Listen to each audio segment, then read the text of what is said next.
السلام علیکم، میں ہوں شفیق غوری اور آپ دیکھ رہے ہیں راجن پور نیوز۔ راجن پور میں گستاخانہ خاکوں کے خلاف سوشل سروسز گروپ کے زیر اہتمام ایک ریلی نکالی گئی، جس میں شہریوں نے بھرپور شرکت کی۔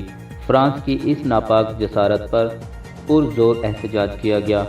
شرکاء نے بینر اور کتبے اٹھا رکھے تھے جس پر مطالبات درج تھے۔ حکومت سے فوری فرانس سے سفارتی تعلقات ختم کر کے سفیر کو پاکستان سے نکالا جائے، گستاخوں کو کڑی سزا دی جائے۔ وزیر اعظم سے مطالبہ کیا گیا فوری امت مسلمہ کا اجلاس بلا کر اس حوالے سے فرانسیسی حکومت سے باز پرس کی جائے اور آئندہ ایسی گستاخی نہ کی جائے۔ آخر میں شہریوں نے فرانس کا پرچم بھی نذر آتش کیا۔ مقررین نے گستاخی کرنے والوں کے خلاف سخت ایکشن کا مطالبہ کیا۔